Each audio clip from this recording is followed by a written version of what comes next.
Hello friends, welcome to healthy food.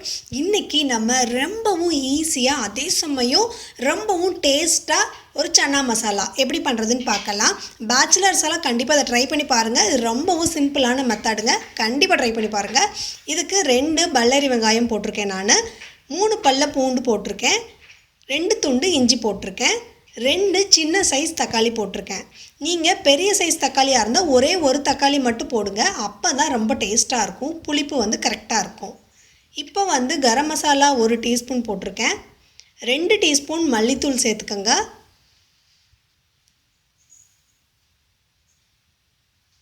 1/4 teaspoon மஞ்சள் தூள் சேர்த்துக்கலாம்,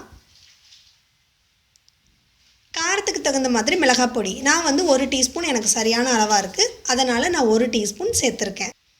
1/4 டீஸ்பூன் சீரகம் சேர்த்துட்டு கொஞ்சமாக தண்ணி சேர்த்துட்டு நல்ல பேஸ்ட்டாக அரைச்சி எடுத்துக்கலாம். கொஞ்சமாக தண்ணி சேர்த்துக்கோங்க, நிறைய சேர்த்துறாதீங்க. இந்த பாருங்கள், சூப்பராக பேஸ்ட் தயாராகிடுச்சு. இப்போ ஒரு குக்கர் எடுத்துக்கலாம். குக்கரில் சுண்டல் நான் 8 மணி நேரம் ஊற வச்ச சுண்டல், 1/2 கப்பு நான் சுண்டல் எடுத்திருக்கேன். இது 8 மணி நேரம் ஊறின சுண்டல். நான் இந்த சுண்டலை ஃபில்டர் வாட்டரில் ஊற வச்சு எடுத்திருக்கேன். அப்போ தான் இது நல்லா வேகும். எனக்கு தண்ணி உப்பு தண்ணிங்கிறதுனால நான் ஃபில்டர் வாட்டரில் ஊற வச்சு எடுத்திருக்கேன். 8 மணி நேரம் ஊற வச்சு எடுத்திருக்கேன்.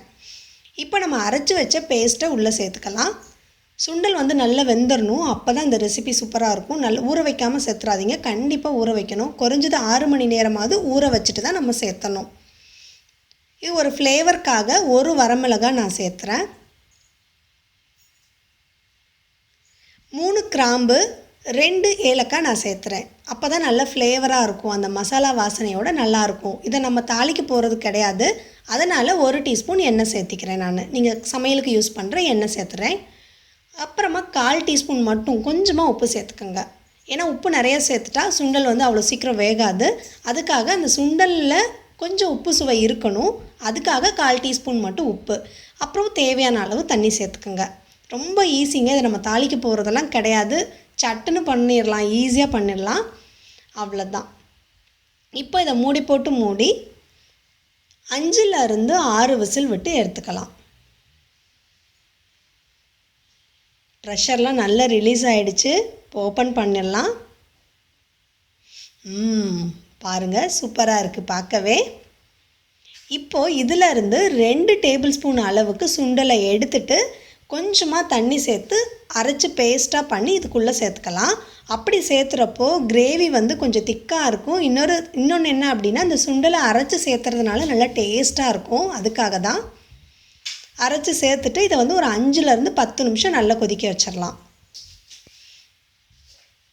எதுக்காக இப்படி கொதிக்க வைக்கணும்னா, அப்போ தான் அதில் இருக்கக்கூடிய பச்சை வாசனையெல்லாம் போகும். உங்களுக்கு எவ்வளோ திக்னஸ் வேணுமோ அதுக்கு தகுந்த மாதிரி நம்ம பார்த்துட்டு அடுப்பை ஆஃப் பண்ணிக்கலாம். இன்னும் திக்காக வேணும்னா இன்னும் கொஞ்சம் நேரம் நீங்கள் அப்படியே வச்சுட்டிங்கன்னா கொஞ்சம் கிரேவி திக்கானதுக்கப்புறமா நம்ம அடுப்பை ஆஃப் பண்ணிக்கலாம்.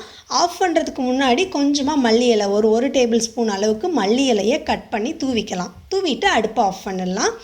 அவ்வளோதாங்க, ரொம்பவும் சிம்பிளாக நம்மளுடைய சன்னா மசாலா தயாராகிடுச்சு. கண்டிப்பாக அதை ட்ரை பண்ணி பாருங்கள். பூரி, சப்பாத்தி எல்லாத்துக்கூடையும் இது சேர்த்து சாப்பிட அட்டகாசமாக இருக்கும். இன்னொன்று ரொம்ப ஹெல்த்தியும் கூட. கண்டிப்பாக நீங்கள் செஞ்சு பார்த்துட்டு உங்கள் கமெண்ட்ஸ் எனக்கு ஷேர் பண்ணுங்கள். இதுவரையும் நம்ம சேனல் சப்ஸ்கிரைப் பண்ணாதவங்க கண்டிப்பாக நம்ம சேனலை சப்ஸ்கிரைப் பண்ணுங்கள். தேங்க்ஸ் ஃபார் வாட்சிங்.